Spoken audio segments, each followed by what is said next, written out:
What happened here?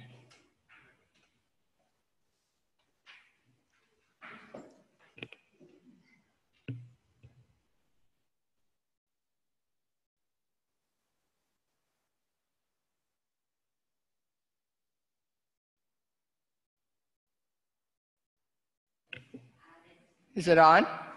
Oh, it's red. Okay, how about the PowerPoint? Is that?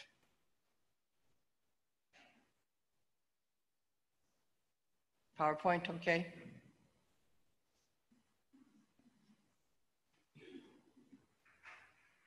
All right, now I think we're ready to go. Thank you. Welcome. My name is Sister Sheila Kinsey. I am the Executive Co-Secretary of the Justice, Peace, and Integrity of Creation Commission for both the unions, USG and UISG. And we are here to begin a session on migration and challenges for the Christian community.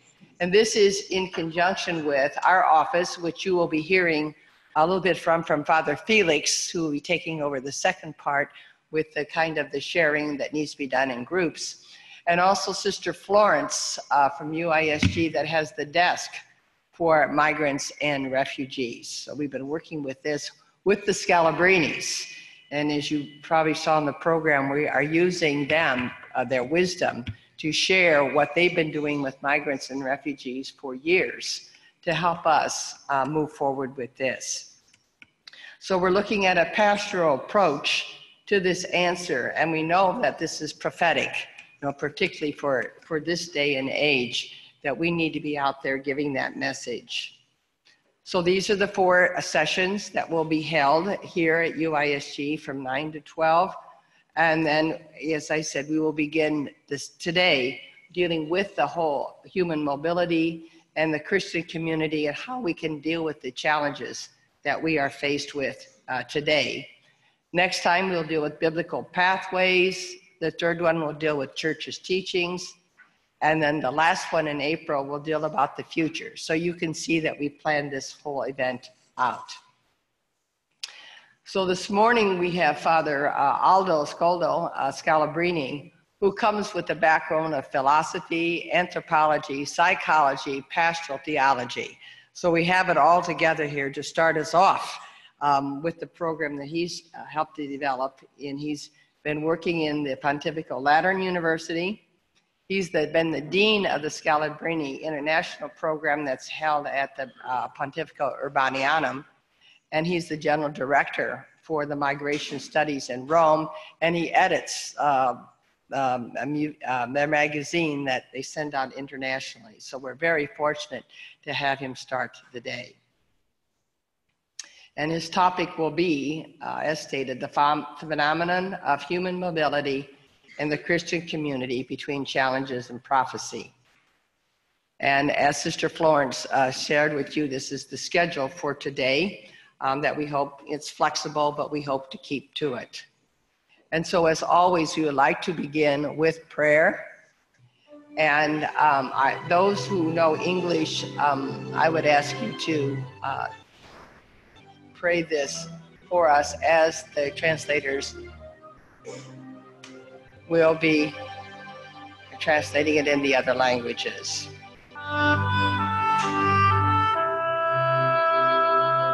So you shall treat the stranger who sojourns with you as the native among you, and you shall love him as yourself. For you were strangers in the land of Egypt. I am the Lord your God.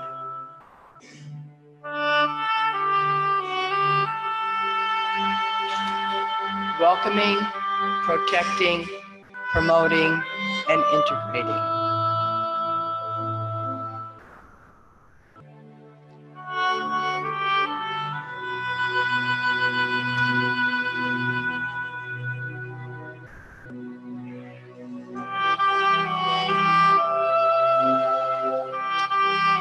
We're asked, help us not to flee your challenge. The violence of the present time teaches me fear of the stranger. Reluctant to reach out to those who are different, grace me this day as I seek to see you in the faces of those uprooted, weary as they seek refuge and peace.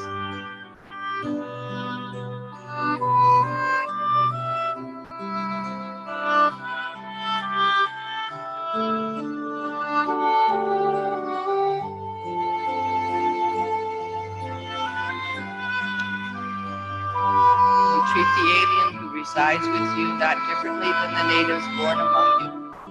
You shall love the alien as yourself, for you too were once aliens in the land of Egypt.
So I think with that message in our hearts, that each person is present, I would like to hand the microphone over to our speaker for the day to help us move in the challenges and the prophetic voice that we are to raise for the world.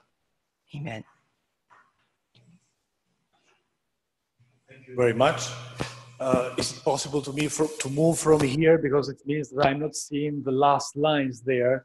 So I would like to see you all, and it's better also just we see one another. Very well, thank you for the camera that is following me. First of all, I would like to thank you very much for inviting me and the Scalabrini International Migration Institute as part of these days of reflection, and I think also of action. Because one of the most important things of our church and the Christian community today is that we are not only invited to reflect on migration and refugee crisis, but most of all, we are invited to act not only for them, but to act with them, And I think that that is the most important message also from the Pope Francis, who is really, really very speaking loud and clear about migration and refugees. He is speaking loud and clear about human dignity, development, and the common future, and respecting the persons and respecting the nature and the environment. So today we will talk about migration as a social phenomenon, but also as a pastoral and theological phenomenon. That's why I will use some PowerPoint, which hope, yeah, can we see it?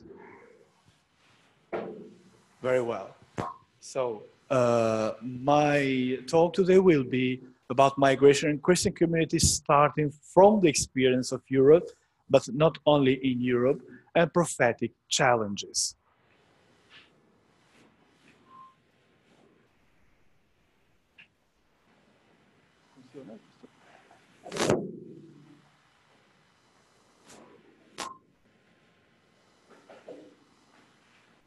Okay.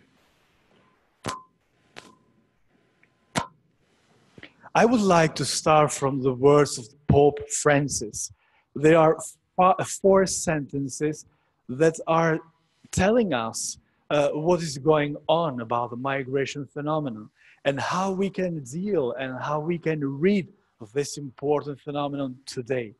When we speak about migration, actually we are not speaking about something very new for the human experience. But today we are facing some new and extremely different phenomenon concerning migration. First of all, the first sentence of the Pope Francis can help us is that global migration will continue to mark our future. Will continue to mark our future. When I read the first time with this sentence, I was thinking about the blessed John Baptist Scalabrini, who was the founder of the Scalabrinians, fathers and sisters. And once, when he came in Rome, asking to the Pope and to the Roman Curia that he was willing to found a congregation for the migrants, first and most important were the Italian migrants that were going in the United States and in South America. The Roman Curia was telling to this bishop, but it's not necessary to found a congregation about migration and refugees, because migration will come over, will finish. In few years will finish, and so it's not necessary to found a specific congregation for this specific issue, for this specific phenomenon. Well, in 1885, the first visit of Monsignor Scalabrini here in Rome, and 2019, and we are still talking about migration as a topic and acute phenomenon of our world, and for sure, even for the Christian community. So global migration will continue. is something part of the human history, is something part of the Christian history. I will speak about that later more, because the church started with a migration. The history of the Christian community started from a migration and is developed thanks to migration. So migration is not only a sociological phenomenon, but we can fully say that migration is also a theological phenomenon that helps us to know who is the church, where the church is going, and for sure, which is the destiny of the human community and the Christian community. So global migration will continue to mark our future. We will never have a time, a year where we can say no migrant, no one is moving. When I'm with with children, I make I play with them, taking the world map, and saying just put random your finger in a place where you think there are living people. Everywhere you put your finger, you will find migrants, immigrants or emigrants, people that are going out and people that are coming in. So every part of the world, every society, every community is touched by migration. What is very new and for sure something that never happened before with this large numbers is that the people more and more are forced to leave. So migration is not anymore a free choice, but it's a forced choice. We have, let us say, conflicts. We have also development situation problems. We have environment problems. And so all these kinds of problematic social and personal issues are forcing people to flee, are forcing families to leave their country and their communities to find a better way of living, or just simply to save their lives. So what is very new in this last years is the large number of forced people to leave their country. When we speak about forced migration, we firstly think about asylum seekers, internal displaced people, and refugees when we speak about forced migration. But if somebody is escaping from poverty, isn't it also forced migration? If somebody is asking for a better future for his family and for his children, isn't it the best forced migration?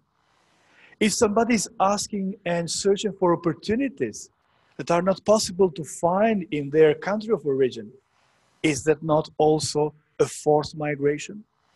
So sometimes these sociological and low categories of forced migration, economic migration, are not enough to understand the phenomenon in this real and deep significance. Every migration is a forced migration. Every kind of migration is a kind of forced movement of people, because everyone would like to develop himself, his family, in the place where they have been living or they want to live.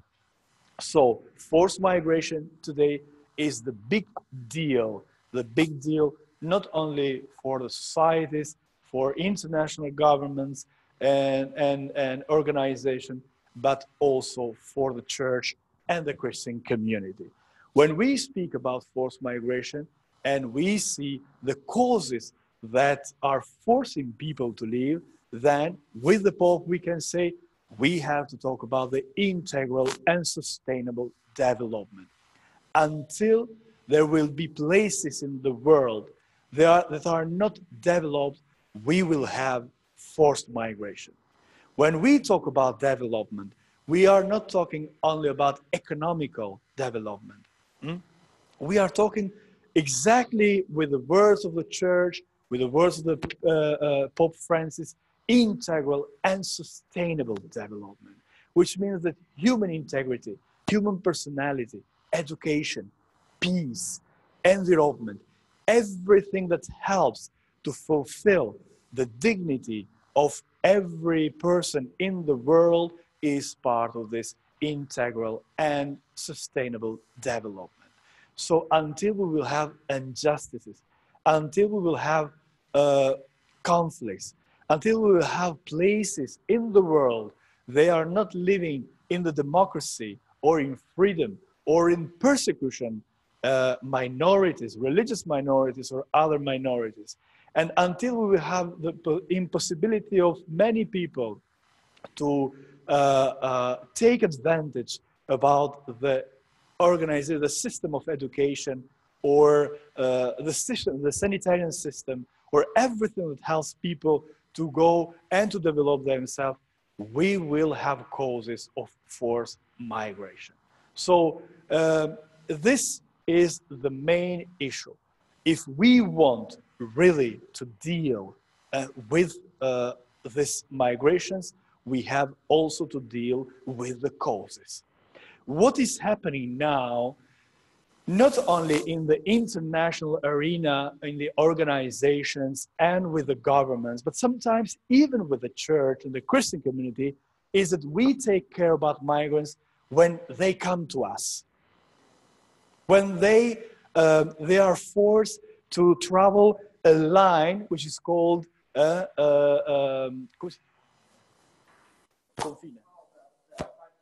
frontier, thank you. The frontier. Once the people are passing the frontier, they become migrants. The borderline, they become migrants. It doesn't matter where they come from. It doesn't matter which is their story, which are their struggles, their hope. They become migrants. And we treat sometimes them in the same way. That's why we need to go and to overcome this kind of names, migrant, refugees, asylum seeker, Syrian, etc. We have to look in the eyes of the people and say, there is a people that is suffering, and there's people that are hoping for a better life. And so that's why we have to deal not with the migrants, we have to deal with the people and with the causes that make them travel for many and many, for thousands, hundreds and thousands of miles to find a better place, a safe place for themselves and their families. So when we speak about development, we're not speaking about theoretical, sustainable and integral development, but we are speaking about people. People that needs to have some primary, they have primary needs, they have some primary necessities that if they don't find them in their places, in their countries, they will try to find them in another way, in another place, in another country. So that's why migrants and refugees are only some stereotypes, some etiquettes that we put to the people. But as Christian community, we have to do something better. That's why sometimes even me or my colleagues, when we sit round tables with international organizations, even we fall in this simple sin of judgment. We talk about migrants. In sociology, even for the law, this kind of categories are important. But we have to know that behind the categories, there are people. There are people. And we have to deal with the people, not with the migrants, not with the refugees. Then the last word, the last sentence of the Pope that I would like to share with you as introduction is that nobody can remain indifferent. Nobody can remain indifferent in front of this historical, this extraordinary phenomenon that we are facing today as societies, as Christian community, as individuals. No one can remain indifferent. What is happening in Syria, what is happening in South Sudan, what is happening in Eritrea, what is happening in Malaysia, what is happening in Australia, what is happening in Venezuela, what is happening in the border between Mexico and United States, we care about that. We care about that because it's something that is not happening miles and miles far away, but it's something that someday, now, tomorrow, will touch also my way of living, me, and my way of thinking with the others. So that is very important. We are living in an indifferent world. The Pope is saying it many and many times. And we are living in a world that has many difficulties about the solidarity. And let me give you an example.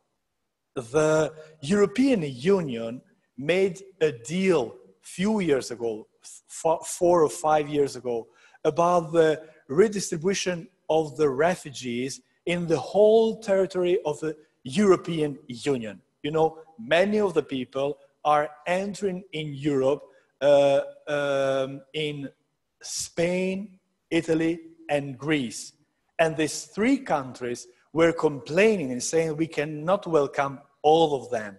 And so Brussels, European Union, made a complicated procedure to help these 3 countries to give, to let us say, to redistribute the people in other countries, in Hungary, Poland, Czech Republic, Germany, Switzerland, Sweden, etc.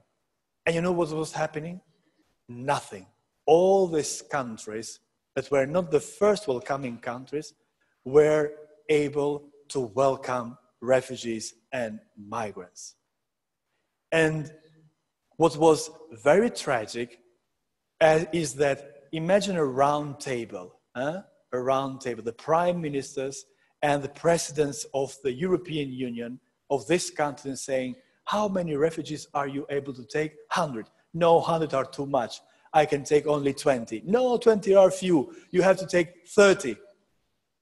You know, this was happening in Europe in the time of the slavery. This kind of retribution of the people, distribution of the people. We are not talking about numbers.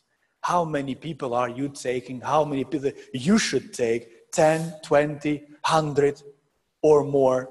Close the borders every way. But we are talking about people. They need to be welcomed in Europe. This indifference and this lack of solidarity in Europe is one and most important problem that we have to deal with. And this indifference and lack of solidarity is not only the face of the social community, political community, but is being also the face and the practice of the Christian community. In many Catholic countries in Europe, starting from Italy, France, Spain, even United States and other countries, the Christian community is not able or willingly to help and to welcome migrants.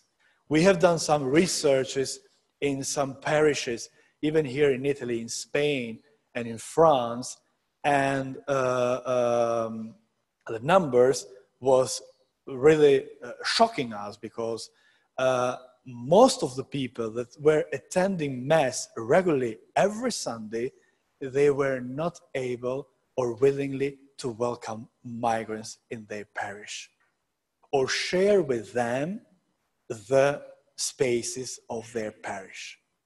This is the indifference, not only of the society, but first and most is the indifference of the Christian community. If we want to be prophets of our time and of the times to come, we have to do and to give the first good example of welcoming the others. You know, I think I'm in streaming. I'm in streaming now. Yeah, but however, I have to say it. It's not good to say it, but I need to say it.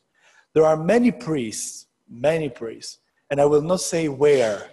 But there are many priests, I don't know sisters, but many priests, many parishes priests that are complaining the Pope because he is speaking too much about migrants refugees, and welcome.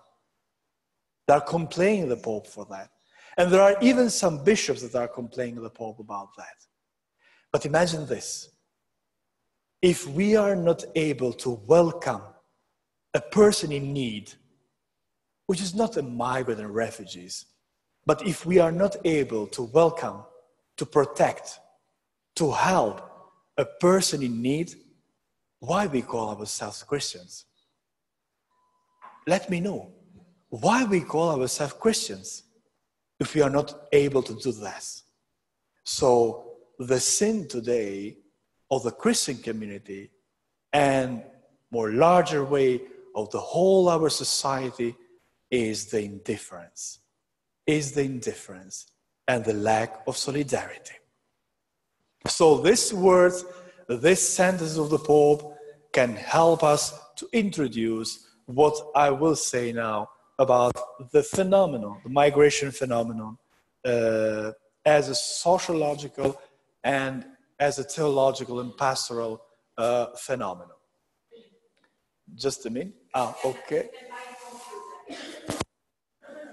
Okay.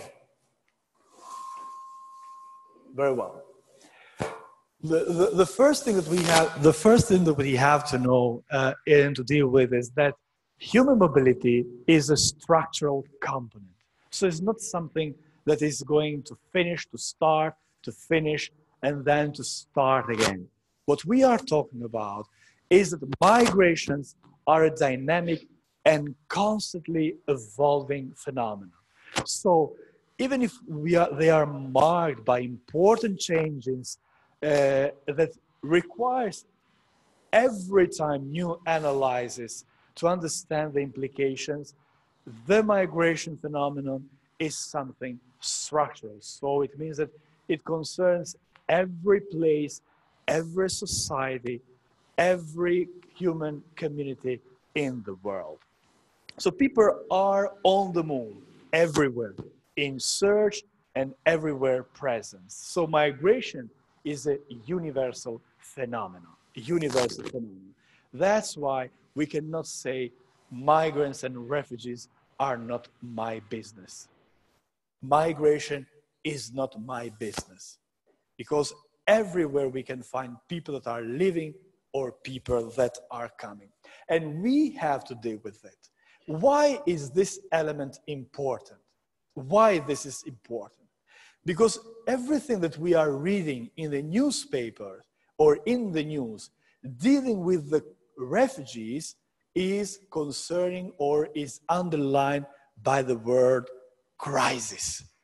Crisis. Is a fake news, the crisis? Is a fake news. Because migration and people who are living for a better life is not only a crisis that started and then is finishing after 3 months, 6 months, or 1 year. The people are still there. And let me give you an example. This year in Italy, we have 80% less people coming. 80% less people coming in South Italy than in the year before. Imagine 80% of people less coming in Italy and in Europe. But have you read the newspapers?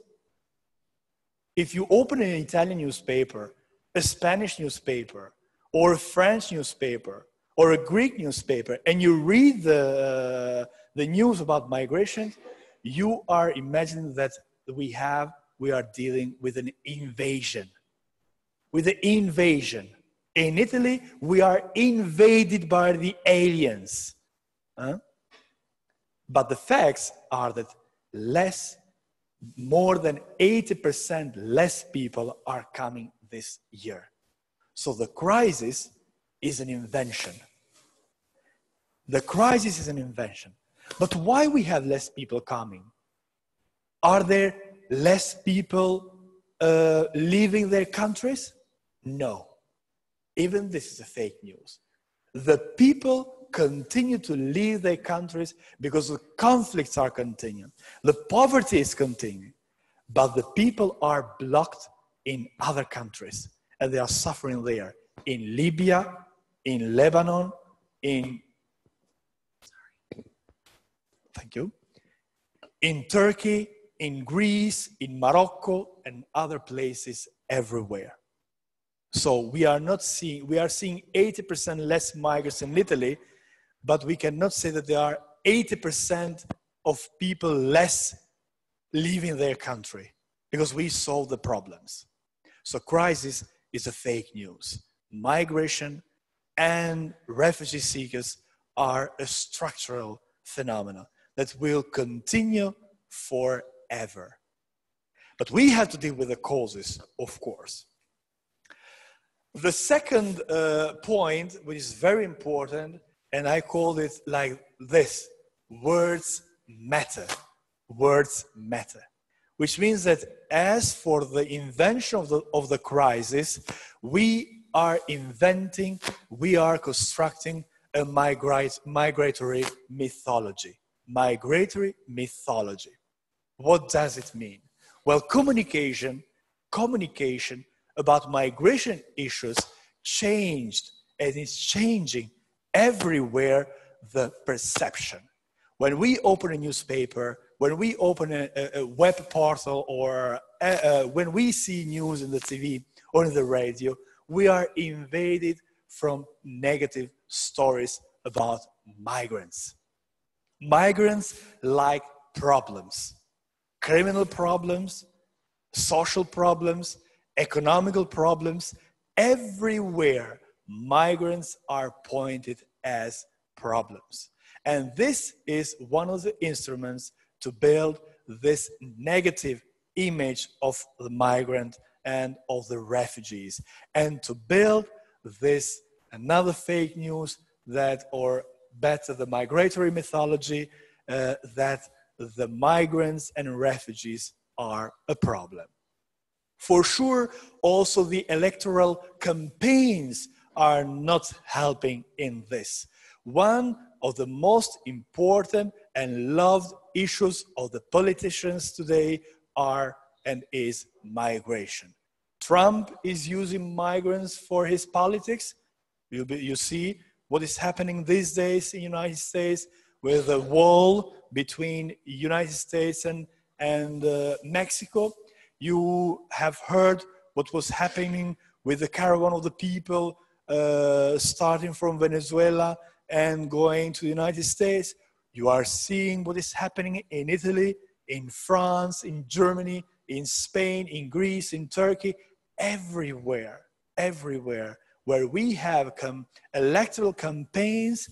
One of the issues loved from this extreme politicians is to go against migrants and refugees. And of course, what I said, the invention of the migration crisis, the invasion of the refugees, the invasion of the people that, you know, in one of the main and most important Italian newspaper was written in capital letters: these refugees are bringing disease. These people are bringing disease. And we will face new disease that we have never seen before because of the migrant and refugees that are coming here. So we are inventing a crisis. We are inventing an invasion. We are inventing a problem. Why? Why the politicians and the governments are doing this?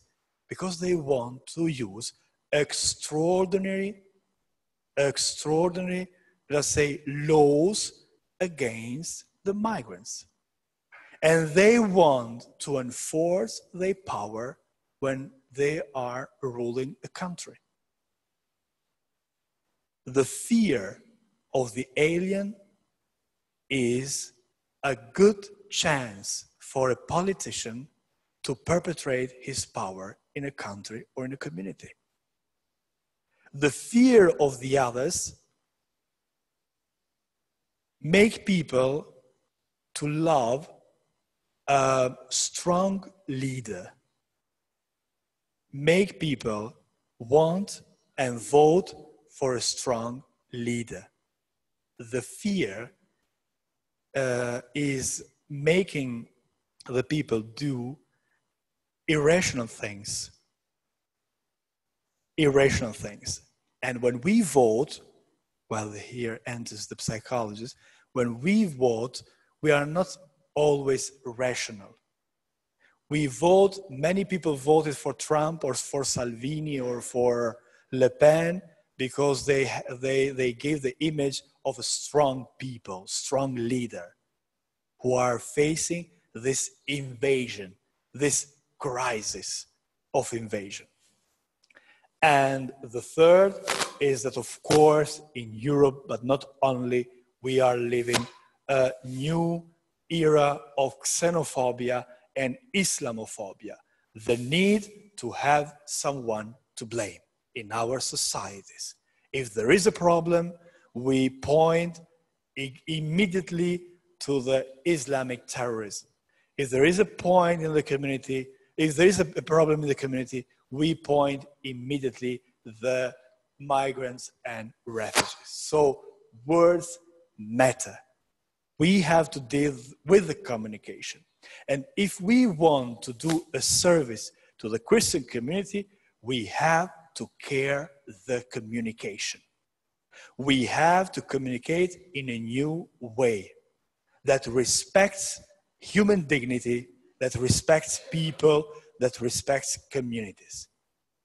Because every newspaper, and every news that we are reading about migrants is bad news. So please, please share good news.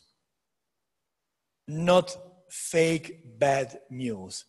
Good news about migration. Good news about people. News about what's happening in the countries of origin and what is happening to the people, to the children. We have seen the images before with the children. Not everyone knows what is happening in the refugee camps, but we need to make people know what is happening there. And I love this, this sentence, these words of Cardinal Bassetti, the president of CHE, who said in this really phenomenal word that helps us to know what is happening in our societies, that migrants are a topic of mass distraction.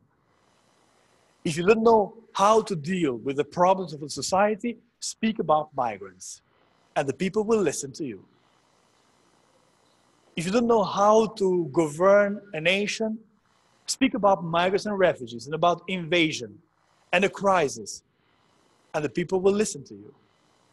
So migrants and migration is going to be a topic of mass distraction. Another word from the Bishop of Milan, Del Pini, we would like nobody to remain indifferent, that no one will sleep peacefully, that no one will escape a prayer, that no one declines his responsibilities, because the other is my responsibility too.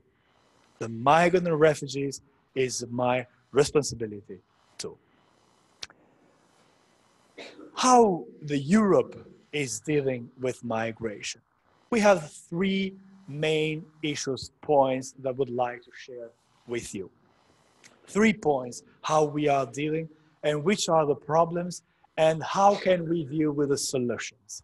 So the first point is that the governance of the migration phenomenon. We have a lack of governance of the phenomenon migration, and we will see what does it mean. The second point is that we need to put the person and the family in the focus. We don't need to speak about numbers, about stereotypes, about etiquettes, migrants and refugees, as I said you before. But we need to put in the focus, we need to put in the center, we need to talk about people, families and communities. And the third one, and of course important, is that we have to give some perspectives in the context of departure, transit, and arrival. So it means that we have to see the migration as a circle of dynamic and phenomena. We cannot deal with the migration only when somebody is coming and knocking my door and saying, I come from far away, I'm a migrant. We have to see all the process, all the dynamics, why these people is leaving their country. What can we do because these people cannot anymore or should not anymore be forced to leave their country? So we have to deal with all this process, with all this dynamic. Not only when the migrant is coming, when the people are coming to us, and we have only to welcome them. Well, governance of the migration phenomenon. We know, we read, we studied, and we are seeing that there is a confusion in decision making and an extremely weaknesses of global policies in the face of a huge human trafficking industry. In Morocco, where we had this document, the compact, global compact on migration and refugees, we have seen the public and institutional and governmental debate about this, even in Europe and the whole world. Not all the countries are dealing or are willingly to deal with this phenomenon. There is a lack of governance in this phenomenon in face of a huge human trafficking. And you know how we call it, not only in Italian, but in many languages. We call, because the human trafficking is part of the organized criminality. Organized criminality in front of disorganized governments and society. We have an international and well-organized criminal societies or in human trafficking industry in front of a disorganized governments or societies that are not able to deal with this phenomenon. That is the most important and the first problem that we are dealing with. Lack and confusion of governance of the phenomenon. Another point is that we are facing a failure of national and local policies, increasing the perception of fear and danger. When we have problems to deal with the migrants in Italy or everywhere, the fear is the emotional that is spreading out in the society and in the Christian community. I don't know, you maybe know very well what is happening with the new security law in Italy, that many houses that were welcoming migrants are going to be closed or are closed already. But nobody and nowhere in the law is written where these people have to go. When you will close these houses, where these people are going, these families are going. And you know where they go? Everywhere. Railway station, bus station, streets, centers, malls, under the bridges, everywhere. And the citizens, the people that are looking to them, they say, you see, we are invaded from the migrants. And I fear to bring my daughter or my son to school or to church, because in front of the church, there are many migrants, there are many people laying down there. But why this? Because there is a lack of policy. There is a problem dealing even with the law, even with the governments, which is creating more and more problems than solving them. And one of the examples I said is the new law called security. But for sure, that is not security, not only for the migrants and refugees, but even for the Italians. There is a law of insecurity. Another point is that, of course, many countries many politicians are stressing about the national security versus the protection of fundamental human rights and dignity.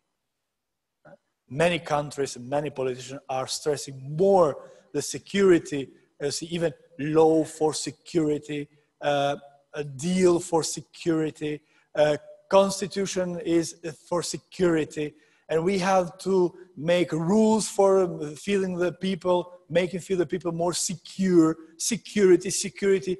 But where is the human dignity? Where is the solidarity? Where is the welcoming? Where is the helping the others in need? Why only we are stressing security? And security for whom? For what? And of course, the last point is the militarization of the borders.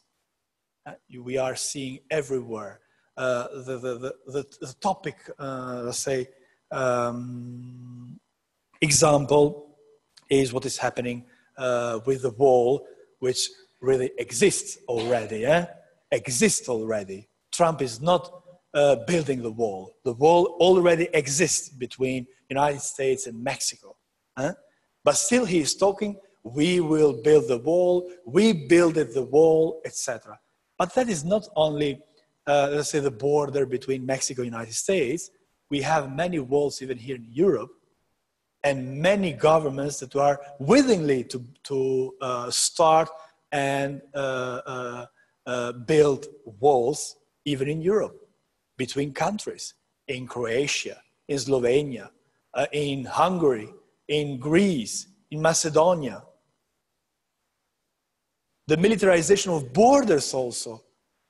A few months ago, the border between Italy and France was similar to the same border between 40 or 50 years ago, when France and Italy were fighting one another.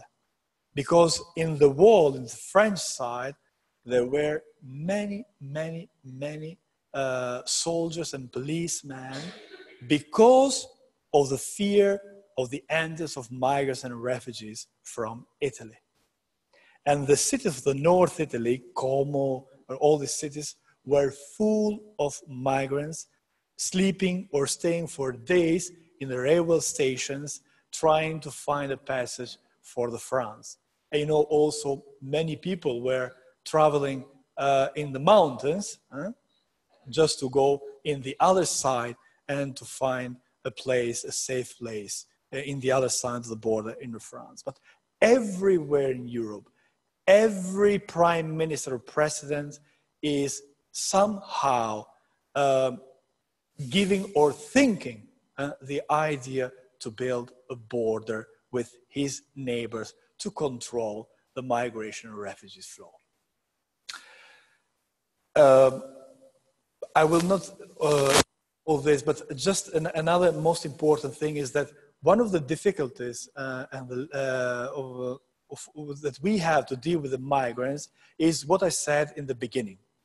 So today it's not easy to speak about economical migration or asylum seekers or refugees or forced migration, because today we are facing a kind of mixed flow. So it's not clear to define and to categorize the different issues of migration and different people on migration.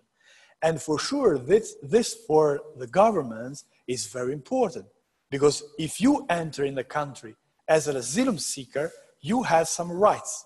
But if you enter in the country as in search of work or better economical situation, you have other kind of laws and rights. But today it's not possible to do this anymore, because some people started their journey for economical reasons. But in between and before arriving in Europe or somewhere, they have been, for example, abused, they have been fighted, they have been victimized, and they can enter in the country as asylum seeker, as persecuted people. So today is very difficult and very hard to deal with the categories. And the categorization is not helping anymore the countries, the governments to deal with this phenomenon. That's why it's very important more and more to deal, let us say, with people, not with numbers and with categories.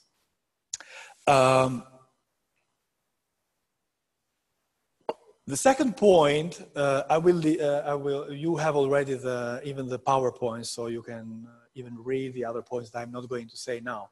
The second point, and the consequence of what we were saying till now, is that we need to go in the heart of the problem. At the heart of the problem of the phenomenon, migration phenomenon, are people. People, families, and communities, not numbers, not categorization. So today, we need, as church, as Christian community, we need to overcome the tendency to present the phenomenon of human mobility only through numbers and statistics. You know, when someone is hearing the news, the news in the TV, 3 or 4 years ago, the people was hearing only this week came in Italy 300 migrants. This week came in Italy 400 migrants. This week came in Italy 100 migrants. Nothing more, only numbers. And the people were saying, well, this is not a news. This is something that we are hearing every time. And nobody was dealing or was interested to know where are they coming from. Why are they coming here? Only numbers. Now the rules are a little bit changing. And you see, even the evolution of the news is very interesting. Because from numbers, sometimes the journalists, now they said, they came 130 people. And not migrants, people now. Where 30 are women and 20 are children. So we start, the journalist, because there are some rules in Italy, there is a Cart of Rome is called, and there are some deontological rules how to inform about migration. Now the journalists started to give, let's say, a human vision to these numbers. They are not anymore only numbers. They are, first of all, people. And they are men, women, and children. And now sometimes more and more we are seeing their faces in the newspaper and in the television. Something that never happened before. Because these numbers were given between a political news and the organization of the next trip for the vacations. And the people was not even caring about how many people were coming in Italy or in Spain or Greece or France or everywhere or in Germany. Now we need to pass through. We need to start to talk about people, about faces, about names, about histories. You know very well what happened with the little young boy, child, Aylan. Huh? What changed that photo? But you know that there are many islands that died before and are still dying now, that nobody cares about. But once the journal published the face of the child, or not the face, but because it was not the face, but that body laying there, a child laying down, even Angela Merkel spoke about this situation and said, we have to welcome them. And everybody was complaining, the governments, that they're causing this situation, forcing people to leave, forcing people to die.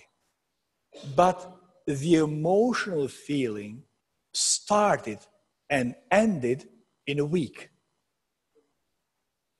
And nothing happened. So the feelings are important to, let's say, to make people aware that we are not talking about numbers. But we have to go then from the feelings to the projects, to the action, not remaining only in feelings. Terms, as I said, like migrant and refugees represent only static and very stereotyped categories without concern for the complexity of stories, trajectories, migratory mandates, the risk of passing, and this is very important, and I would like to underline it 3 times, we risk to pass from legal categories to social and anthropological categories. What does it mean? When I say that I am a migrant, the people are not related to me anymore like Aldo, like a man, like a human being, but they are related to me as a migrant. And that is a tragedy, because we are not seeing somebody for who he really is, but we are seeing somebody with a category. And everybody in category is the same. All the migrants are the same, all the refugees are the same, but not all the people are the same. So sometimes when we talk about, migrants are like that, refugees are like that, all the migrants are criminals, all the migrants have problems, economical problems or job problems. When we deal with the categories, the problem is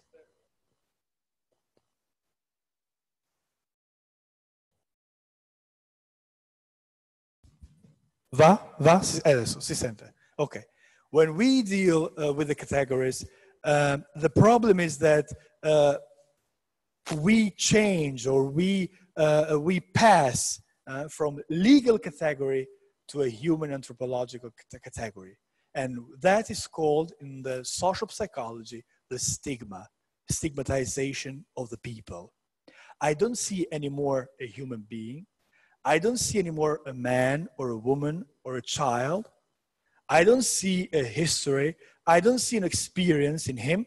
I see a migrant. That is the tragedy.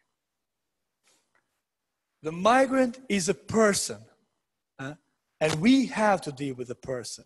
We have to deal with his symbolical life, with the dimension of the reality that he's leaving behind and the reality that he wants to find and to build in the new country or in the new community where he's going to live. And we have to give more power and more importance to the family dimension, because family is very important to the mandatory, to the migratory mandate. Nobody is leaving the country only because he wants to leave the country. You know, in some countries, the parents, mothers, fathers, are forcing their children to leave and to migrate. We have many testimonies of children, young children, even here in Italy, that are, let us say, invited to leave their country, because they have no future in their countries. So who is living has a family behind. Who is living has a mandatory. Who is living must think not only for himself, but only for the family that has left behind. So the family is a very important dimension to deal with when we speak about the migration and refugees phenomenon.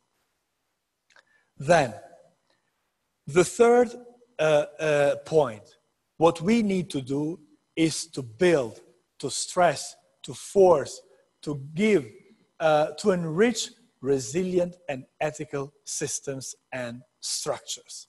So it means that we have not to create or to act in the migration phenomenon with, let's say, the category of the crisis.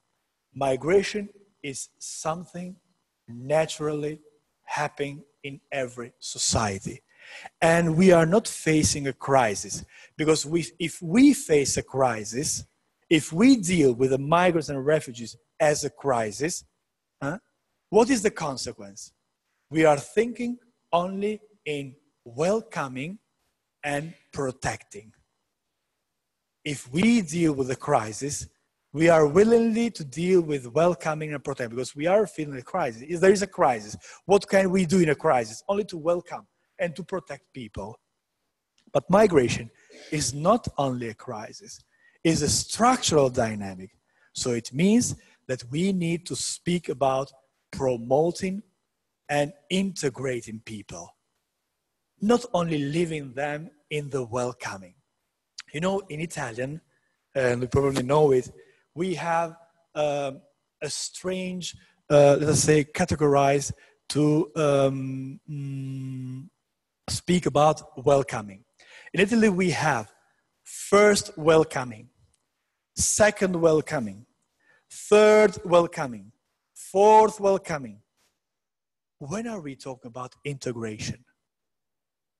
When we are talking about integrating the people? But we always welcome them. And you know what does it mean? We leave that people that we are welcoming in the necessity. We make them poor because they will always need me, because I am welcoming them. But when we speak about integration, we have to speak about empowering people, families, and societies. That's why it's very important to go away from this category of crisis and to feel and to live the migration as a problematic, as an opportunity, but most of all as a natural phenomenon. How can we do this? Well, I would like to say something even interesting, but I want to say something also for the pastoral. So sometimes we use the category of poor when we talk about migrants, poor people. They need everything, and I am able to give them everything. That is not good. Even for the Christian communities, we are giving them a shelter. We are giving them something to eat. We are giving them something to drink. We are giving them something to put.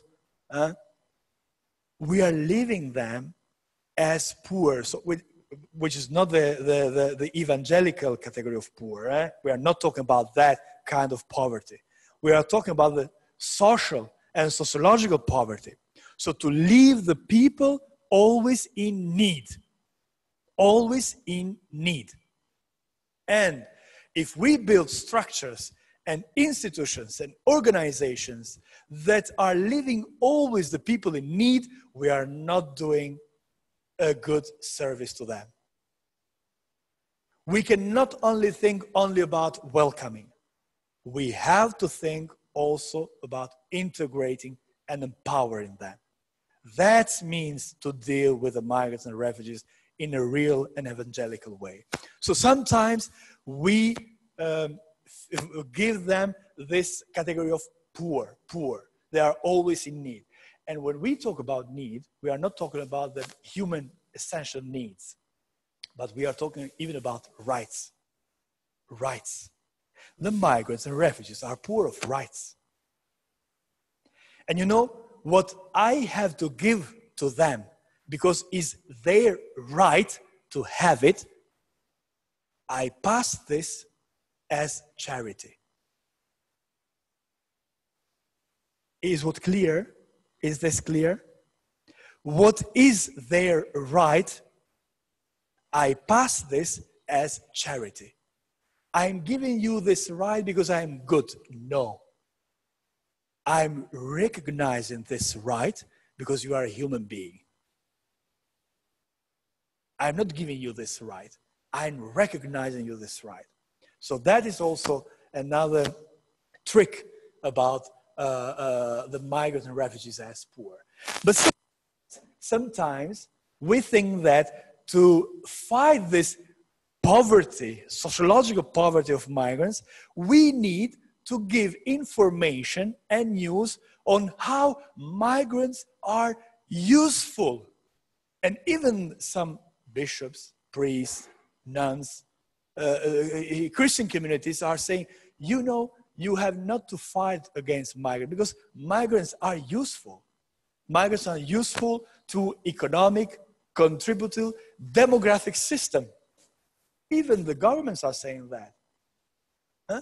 Without migration, our economical and demographic system is going to implode. Canada, the Prime Minister of Canada, is every day stressing this situation. They need migrants. But even this is not right. Because migrants are not useful. Migrants are people. And the people are not useful to something or to somebody. We have to welcome, to promote them because first and most of all, they have a human dignity. So these two categories, poverty and useful, migrants and refugees, for sure, even if we use them in the daily communication, are not Christian categories. That's why we need to deal with the person. And how can we do that? And I finish with this.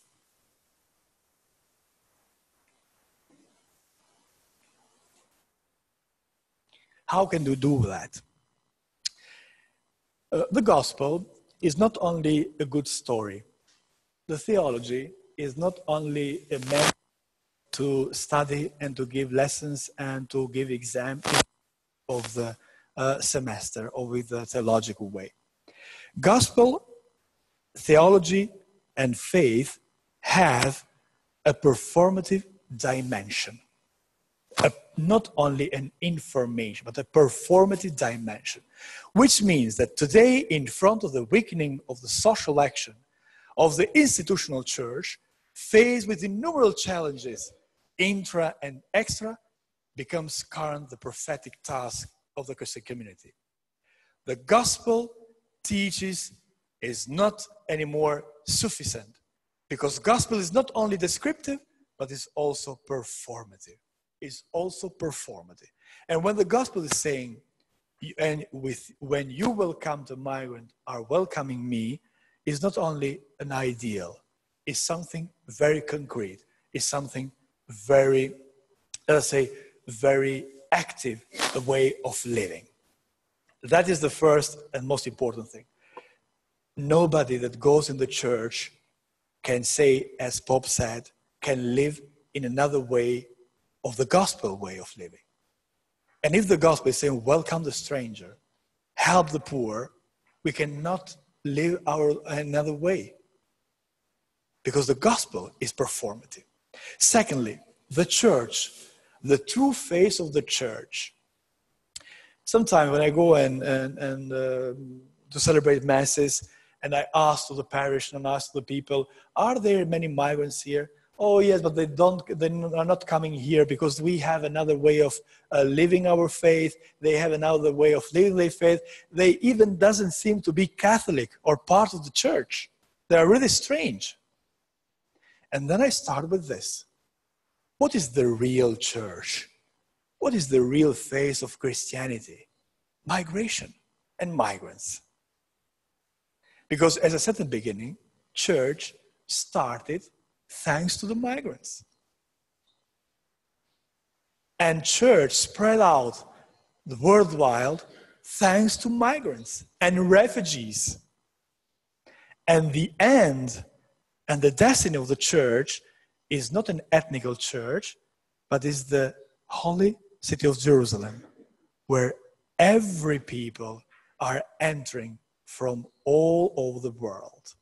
So when we are dealing with the identity of the church, the Christian community today, we have to say that the identity of the church is that the church is a migration church. It's not a church for migrants. It's not a church with the migrants. It's a church of migrants. When we will understand this reality, We will not see anymore in my friend, in my brother and sister, a migrant or refugees, but I'm seeing a brother and a sister in faith. And lastly,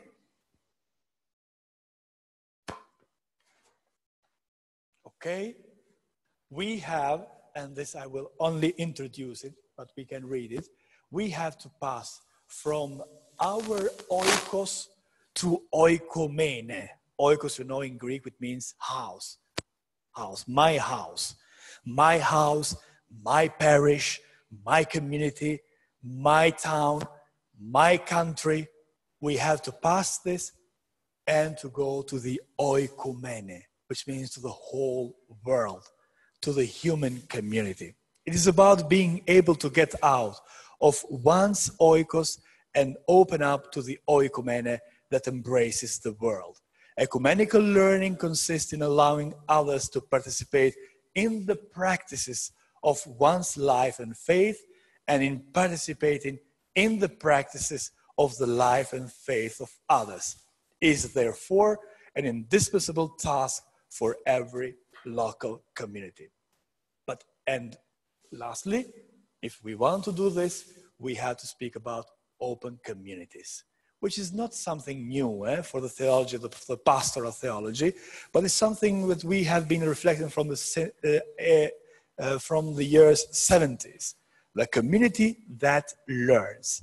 Migrants helps Christian community how to be more Catholic and Christians.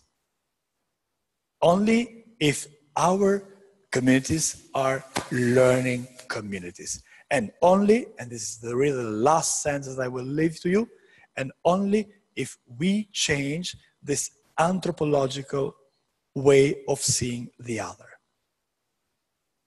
Not a migrant, not a refugee, but a human being, to be welcomed and to be empowered. Thank you for your attention.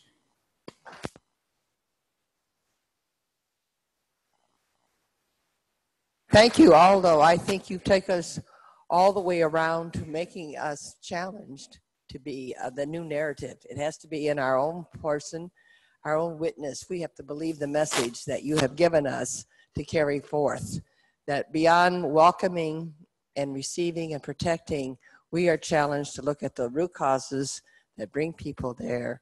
And when they're with us, it's not just about needs.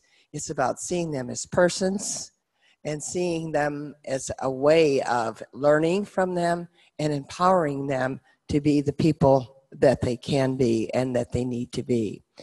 So we're going to be challenged with many things as we are in our own groups, but we can't say that we haven't been fed very, very nourishingly from our speaker. And you can see why he's being called on in many places to give the talk.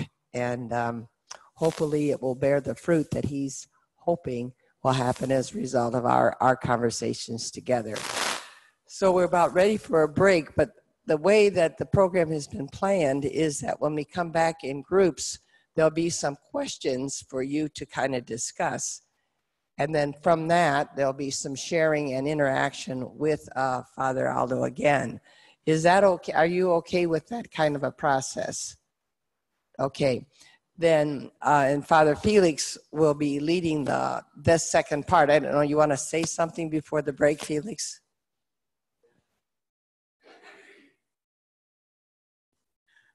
I was going to say that we group in language groups. So I want to know the groupings. I want to have something like 5 or 6 people in each group. So English, raise your hand up. 1, 2, 3, 4, 5, 6, 7, 8, 9, 10, 11, 12, 13. So 2 groups. So please make sure that you join the group in 2 groups. Spanish, Español.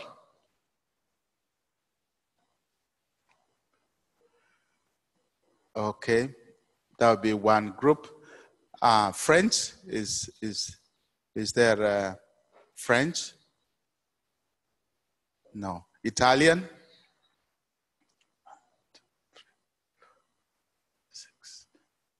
Okay. So we will have 2 groups in English, 1 in Spanish, and another one in Italian. And Father, yeah, I have the questions. No, I'm giving them now, so that when we come here, we begin to work to group ourselves. So when we come back, we want to take 5 minutes to look into what we heard. Okay? Revise if you are taking notes or whatever you remember, jot something down. And I want you to specify 2 takes, 2 things that struck you strongly. That would, when you leave here, you will not forget it. 2 things. And those two things you will have to share in that group. Say why you were struck in a special way. And the second question is, how is that thing that struck me is linked with my ministry and my charism of the congregation? My ministry and my charism. These are 2 questions. So, what are the 2 takes that I'm taking from Father Aldo's talk? I know he prepared some very good questions, but I could not prepare them to project them. But I thought before that this could be a simple way of trying to come back here, and then we will discuss about what struck us most strongly and how is that linked with our ministry with migrants, our relationship with migrants, and ministry we are doing, but also how is that linked with our congregational charism. Okay, is this clear? Yes?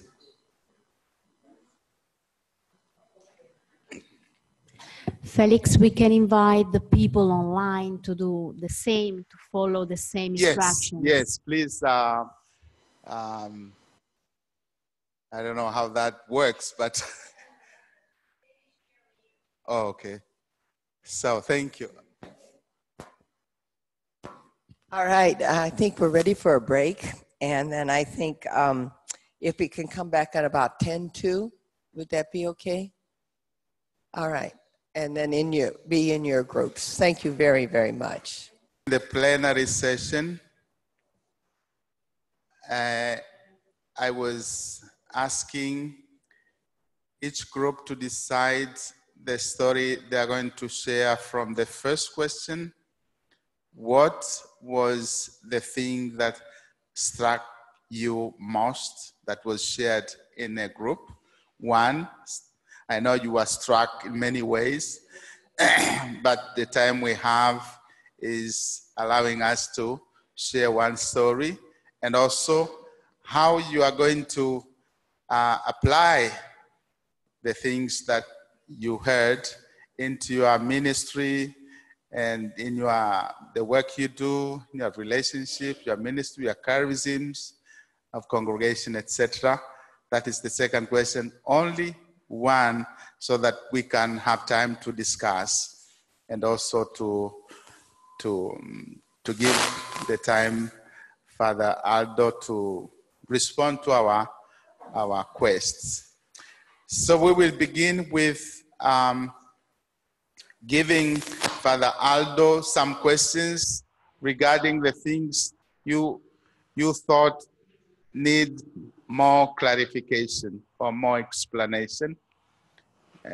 We will begin with that. After that, we will invite the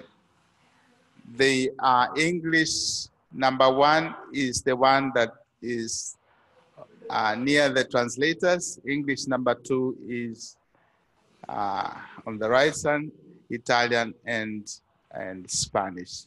So questions, please.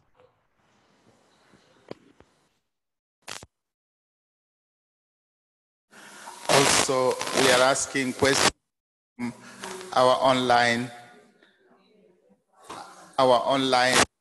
participants. If they have questions, please.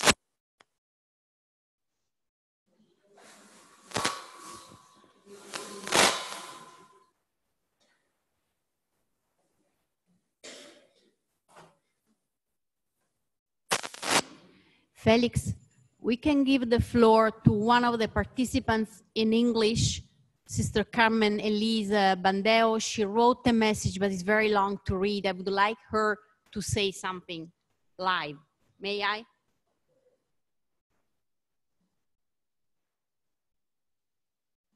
Hello? Carmen, can you also switch on your video so you can share what you wrote in the chat with everybody? Carmen, can you hear me? She disappeared.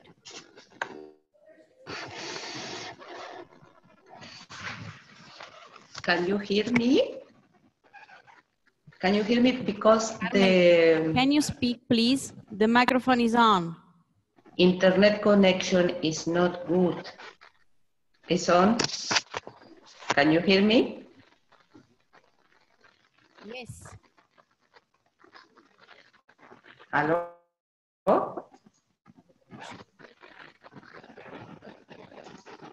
Hello? Yes, speak, Carmen. Yes? Can I? Yes, you can speak. Carmen, creo Voy a hablar en español. muy pobre. ¿Sí? El video. Sí, es muy pobre. Yo por eso prefiero que lo leas. I'd rather you read it because she's saying that the connection is not a good one, so she's asking Patricia to read the question. Hold on a minute. Now she's going to go to the question. Es preferible. No, unfortunately, there's a bad connection, so she's asking Patricia to read her comment that she posted. She's going to read it. It's written in Spanish. Yeah. Okay.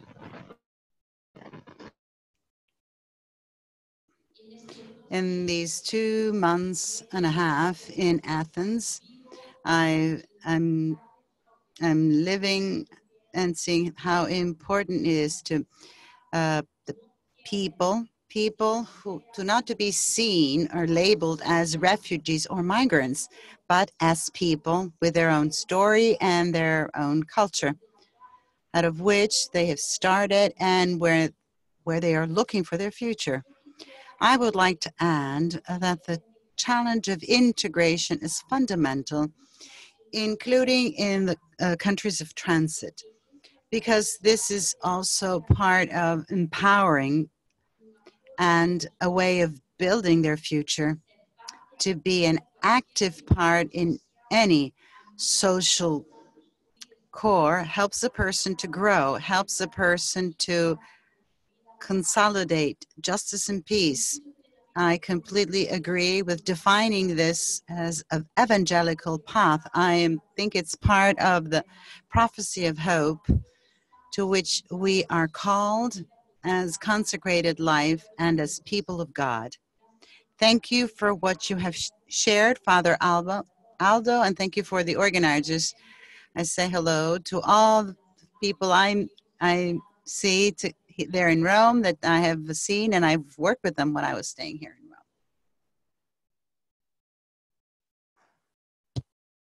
Rome. Thank you, Carmen. Any other question?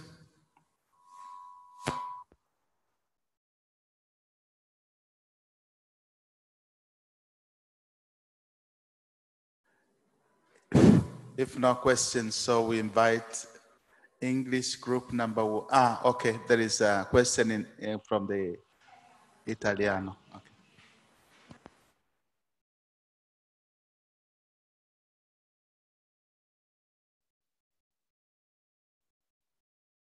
Focus sulle famiglie. You said something about the families of origin. She has to repeat it because, yes, she said, okay. If you add something, say something more about families of origin. If you say something more, further develop the concept of family of origin.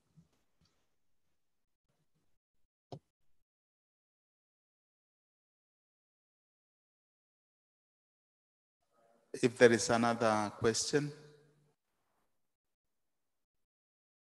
Yes.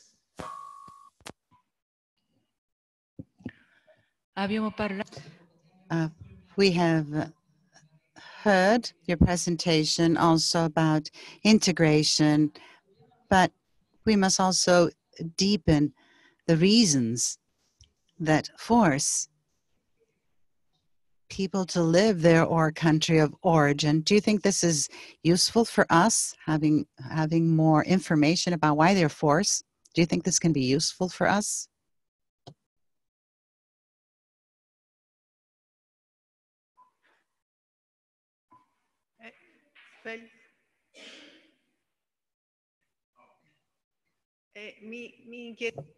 Well, where can we grow in what it means of what we're addressing now? How can we address all this in order to accompany better and find ways where we can really provide the right answer? So where can we learn more things in order to accompany others better in this field?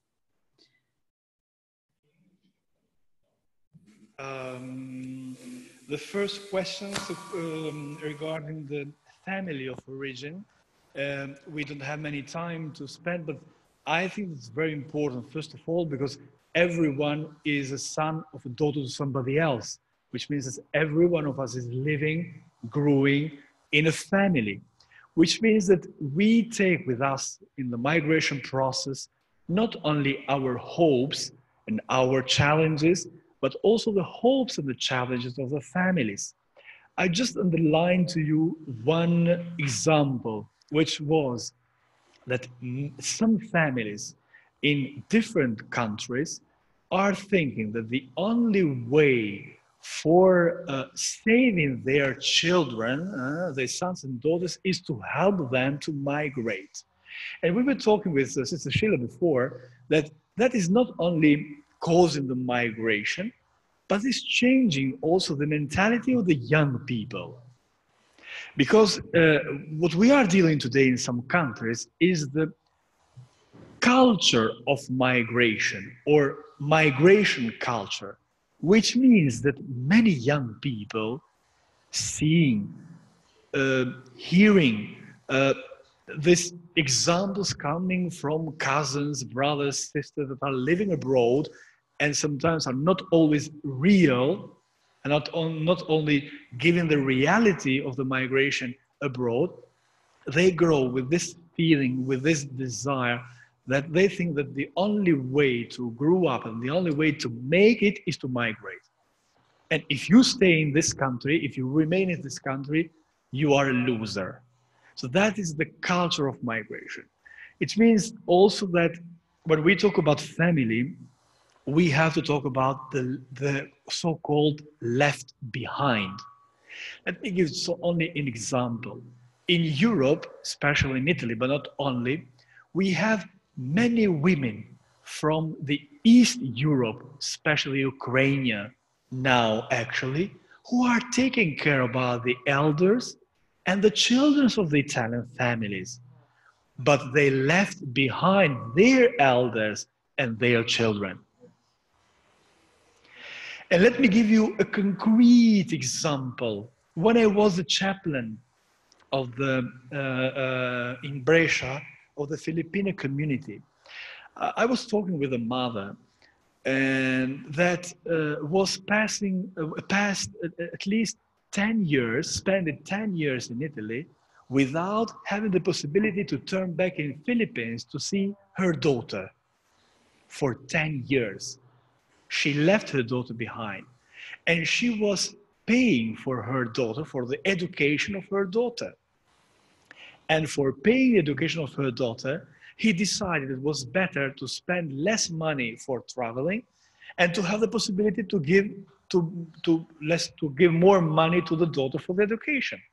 After 10 years, she told me she turned back in the Philippines and she saw her daughter. And you know what said the first word that her daughter said to her? Why you are coming back? Why you didn't stay there? I haven't finished my university. Go back and send me money. Children growing up with the photos of the parents.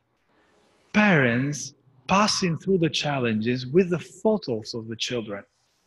And this is not idealistic life. This is realistic life, which is happening in Europe, which is happening in Arabic, Saudi Arabic, with many migrants that are forced to be alone because they are not allowed to bring their families. Some countries allow you to come here to work, but not to bring your family. So this means that you are living without your family. So these are only some of the problems that we have to deal with when we speak about family of origin. There are many others, but just to let you know that how important it is, because no one of us is an island. We are part of a group. And our first group is the family. And migrants, many people are doing even sacrifices for their family. I have seen and I have known many migrants, it doesn't matter where they come from, living in a poor way here in Italy, just because they needed to send money back home for their parents or for their family. And we had to deal with the concept of family, because if we ask me, or if we ask somebody, if you ask somebody here in Italy, what is your family with you? He will say father, mother, daughter, son, more something, somebody will say even brother and sister, but less. But the concept of family in the culture is different. And if I say that I have to help my family, and a migrant has to help my family, probably with family, he is intending aunts, nephews, grandmother, grandfather, parents, cousins, etc., etc. So the concept of family is very important. And of course, how we deal with that family in the country of the origin is important too. The second, well, underline the causes. What is causing migration for sure is very important. We can never face truly and in a realistic way the migration phenomena without talking about the causes. And the causes are most of all connected with the injustice. With the injustice. Economical injustice, political injustice, educational injustice, social injustice, cultural injustice. Poverty, as I said even before here, is not a fatality. It's something created by our action or not action. And many people are forced to leave their countries for identifiable causes. And we can be able to deal with their causes. We have more and more to say yes to the possibility to migrate, because it's a human right. Migration is a human right and is in the deep nature of every human people. But we have also to stress the other part, the other side, the freedom of the people to not migrate. The right of the people to not migrate, to develop themselves and their families in the country of the region. Not be forced to leave cause of injustice their country, their family, to separate the family, to separate people. The migration is a right recognized also by the fundamental human rights. But we have also to deal with the right to not be forced to migrate. And the third thing, instruments, today is not an option, is a fundamental necessity to have the right and good instruments to deal with the complexity of the social phenomena, of the human phenomena. So everything that is helping us to know better this phenomenon in the sociological, anthropological, psychological, economical, demographical, but also theological, biblical, and pastoral aspects are welcomed. We need to be prepared. If we want to face something complex like migration phenomena, we need to be prepared. And this is not something else from the evangelization or the pastoral work. Dealing with this phenomenon, knowing this phenomenon, is pastoral, is theological work, is evangelization. It is very important. So when we talk about sociology or psychology, we're not doing something else. We study this to help people. We study this to promote the human, anthropological, and Christian vision. And we need instruments to do that. We need to be prepared to face this complexity. We have to do what the church has done for 1,000 years. If I want to make the Slavic people, I give an example, a very concrete example. If I want to make the Slavic people, all the Slavic people, Russia, Polish, Serbian, Croat, Bosniak, all the Slavic people, to know the gospel of God, two saints invented the alphabet, the Cyrillic alphabet, just to spread the gospel. They were not inventing the alphabet because one day they grew up and said, what I'm doing today, I would like to invent an alphabet. No, they did it for the love of the gospel. Now the church must not take this sociological, psychological, anthropological instrument because one day I said, oh, what I have to do this day? I would like to study psychology. I would like to study sociology. No, we have to study this for the love of the gospel and the people that we have to serve. Because the reality is complex. And if we want to deal with the complexity, we need to improve the right instruments.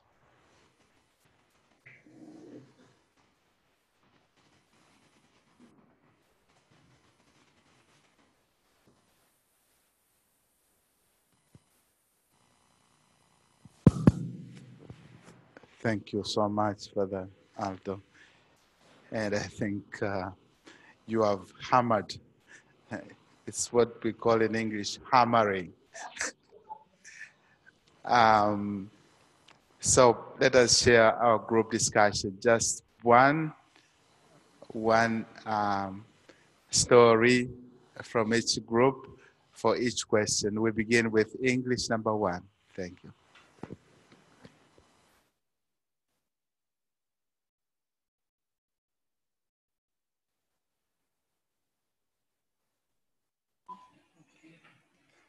Our group had some 15 points, and then I clubbed them together under 2 sections. First one is the number factor, what we used.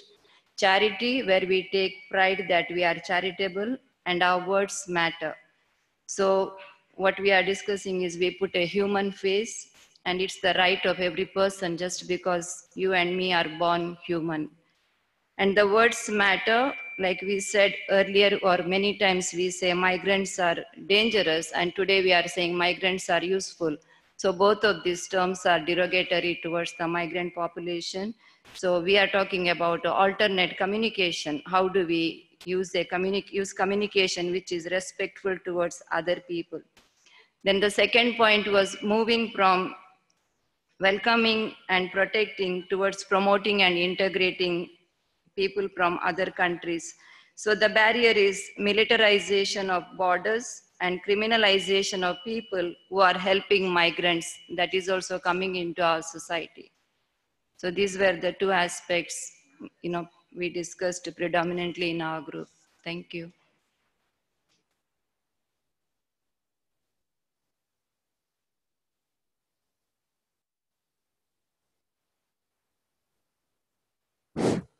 Please write those points, the 15 points, and send them to me, to our JPIC address. Italian group, please. 1 point on question number 1.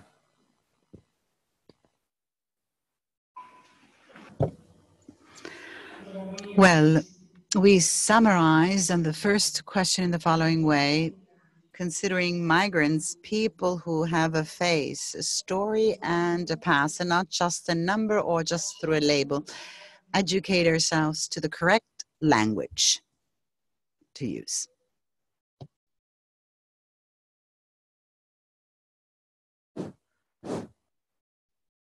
Okay. Spanish group. We shared in when we was struck by indifference facing this phenomenon and the integration process. And another point is the power of communication that is used to create fear. And we, as a religious community, we ourselves are involved in this topic and in this fear. And the second point, connected with our charisms and in general. Okay, no. Okay.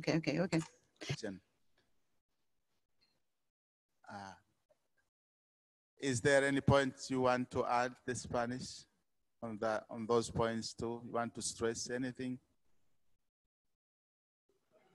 No, I'm still with the Spanish. No, okay. English. Among the many points that struck us was that migration is a normal phenomenon that always has happened, but that we make a problem of it because it's forced and because we make a problem out of it. And that we often forget that also the church came from migrants. That we forget that easily, and that we as religious, as people of the church, become indifferent, comes because of the fake news and because of the way we communicate. So as a congregation, we say, how do we have as congregations, how can we destructure religious life in order to focus?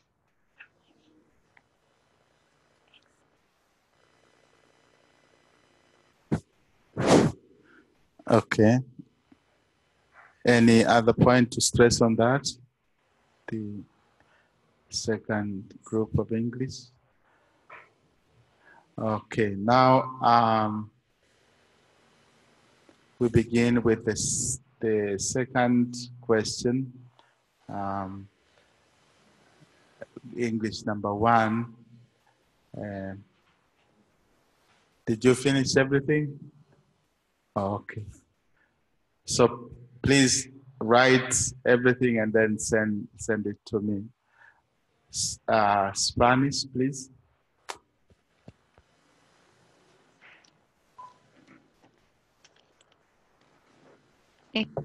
Well, we saw that there's a need for a deeper knowledge of this phenomenon greater awareness, and that communities, there's a lot of bias on this topic. So we need to go from welcoming to integration. So the importance of this, and also networking. Yes, work together and networking is very important as well.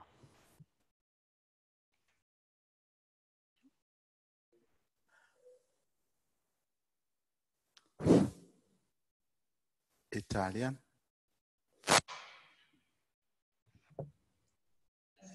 Well, the second question, charisms tell us to be close to migrants and people in need. After having a focus on the main needs and welcoming people in structures in Caritas, we must let them go and strengthen resources of each one of them so that they not stay in a situation of need. Create mentality towards an integral society like Christ becomes small to walk next to them.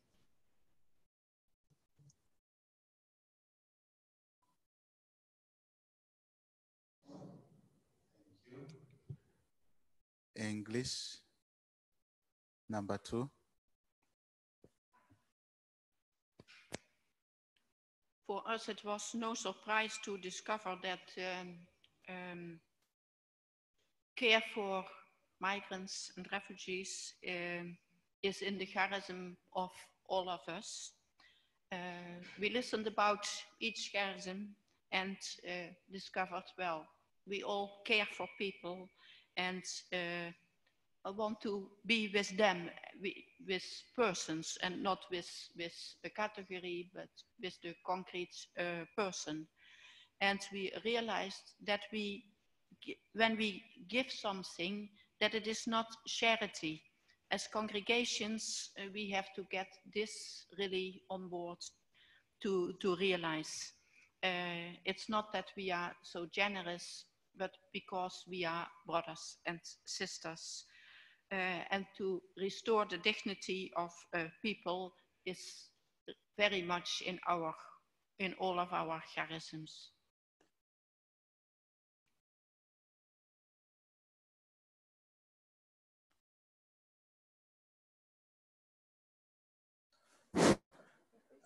Kathy.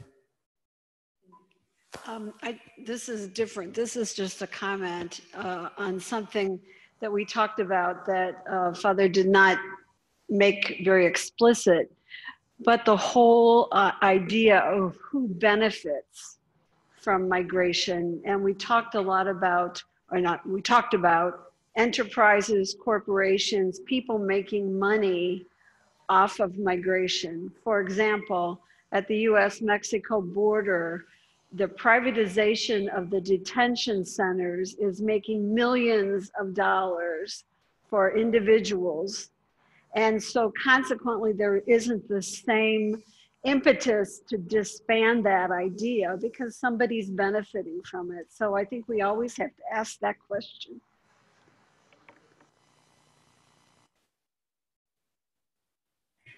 Just a comment, because you said something very real, very true, which is not happening only in Mexico and in the United States, but it's happening everywhere. And so the private sector in this case is the main benefits of this migration flow.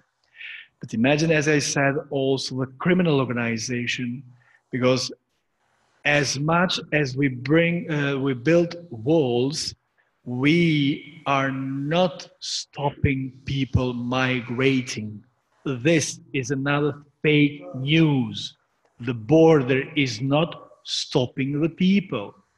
It's just changing the routes and is making the journey more dangerous and more expensive for the people.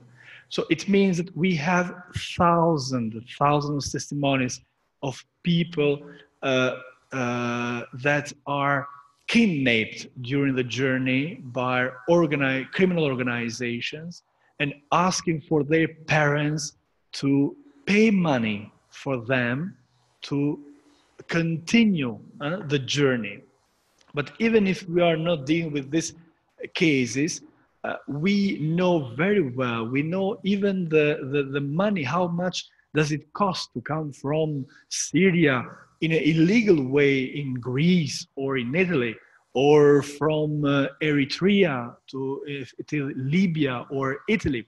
So these instruments, which are anti-human instruments and irrational instruments, like this militarization of borders or the privatization of borders and security, are causing more sufferance, more insecurity, more poverty, and less human dignity.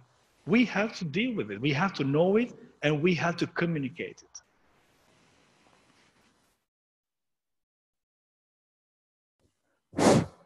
Thank you so much. I think the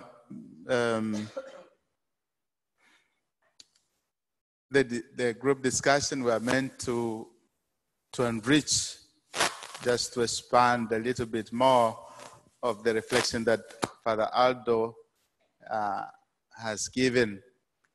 And I am asking you to share those lists of things that you have jotted down to our office so that we can put in our publication, so that you can also read them during when we publish our newsletter. But really, I feel that so grateful. Okay, there is another question.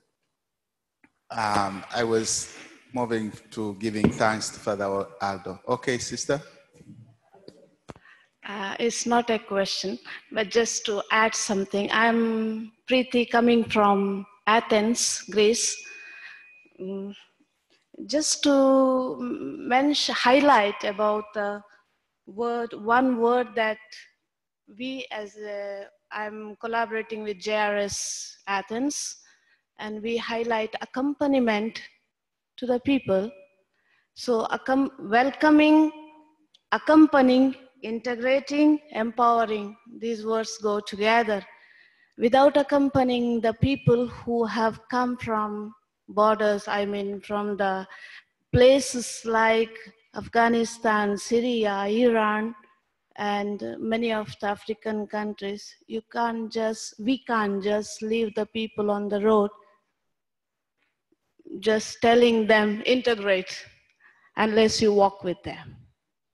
Secondly, as we have mentioned about the terms that we use for these people, I had an experience with a boy, an unaccompanied minor, whom I was accompanying to psychological support. And on the way, the terms used, look at the refugee. And immediately the boy told me, sister, why do they term us as refugee, and why can't they tell us that I am Mohammed? My name is Mohammed from Syria. People do like to recognize as their names and not as refugees and migrants. I always put myself in his place. If I could have been in that place, what was my feeling? And thirdly, my experience being there 1 year and 6-7 months, most of the people coming from different countries, especially Asia and Middle East, they do bring their cultures along with them. And it is difficult for them at once to change into European culture. I can't pressurize them change their culture. No matter, maybe in their culture like praying or wearing dresses or something. Give time, freedom, space, and once they are getting adjusted to the place, they do make an effort to change something that is necessary for them. So these are things that I have experienced from being with the people. So I just like to share. Thank you. Thank you, sister. Your name again? Preeti. Brady? Sister Brady. Pretty, yeah. So, yeah. We also like to be called by names. And somebody commented during the discussion that all religious communities are communities of migrants and forced displaced people. For IDP, some of them internally and some internationally. So it was really rich experience this morning, and that is why I'm going to give thanks to Father Aldo for the time and for his expertise, but also for challenging us to be prophetic in all this issue of migration, because really there is a lot of ignorance, especially within our church. As you said, bishops, priests, sisters, societies. If we ourselves we are ignorant, how do we expect other people to behave? So I think that is the challenge we have, and that is the challenge we are taking. So, okay.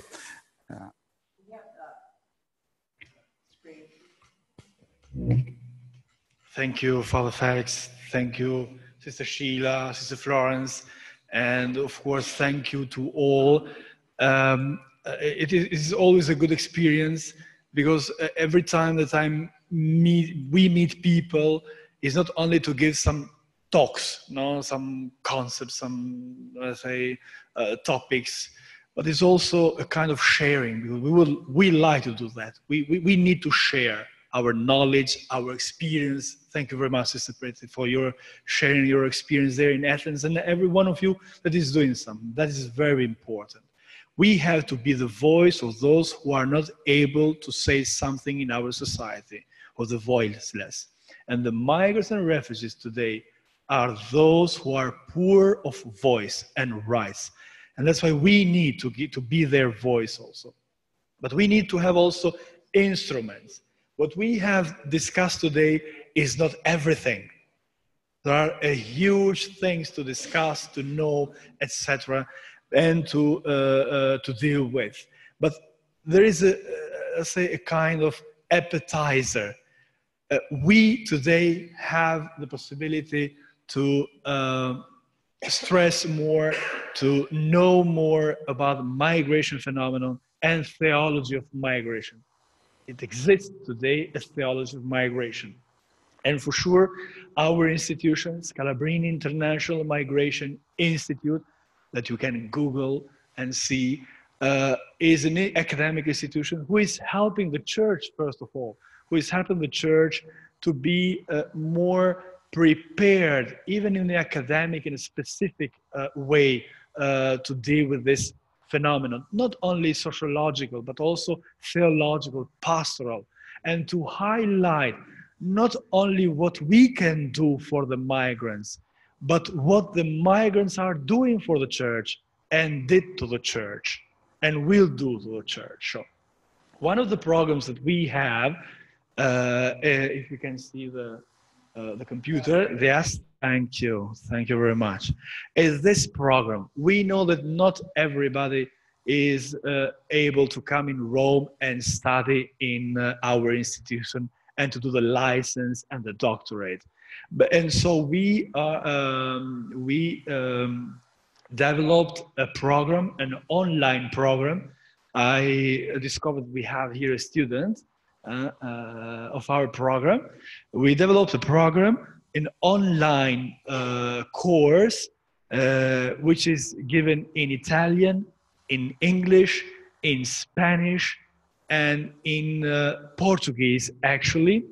And from Monday, I will be traveling in Switzerland, because we are preparing the same program also in German and in French.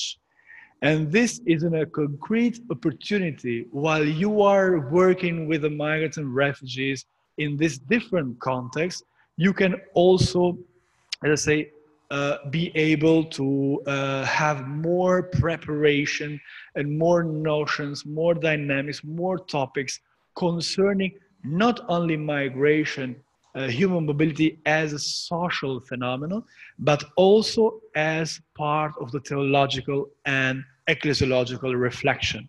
And here in the web page, www.diplomacme.org, you find all the necessary informations about the subjects that we give, and also the modalities that we are giving this topic. So is an instrument, is an instrument. So take advantage about everything that is given to you to prepare to deal with this complex phenomenon.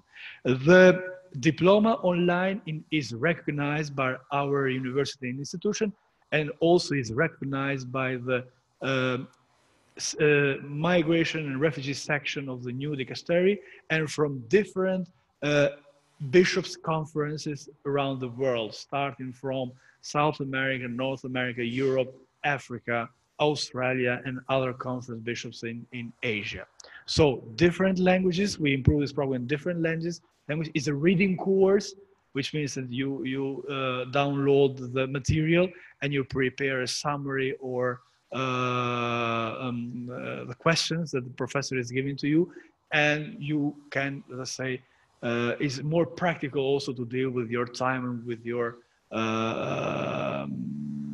is an opportunity that you can take advantages if you are working or would you like to work with the migrants and refugees. So thank you very much.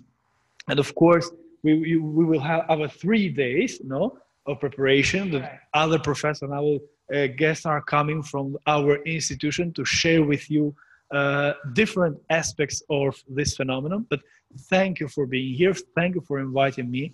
And let us go ahead and testimony how the church can, should, it must be prophetic even in the migration phenomenon. Thank you very much.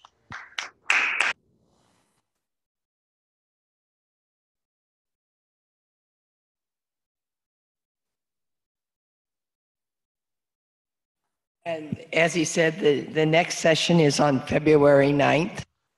And we have on March 9th and April 6th. So it's a way to help give you the information that you asked for in a way that can fit your schedule. So hope to see you next February on the 9th. God bless. Safe travel.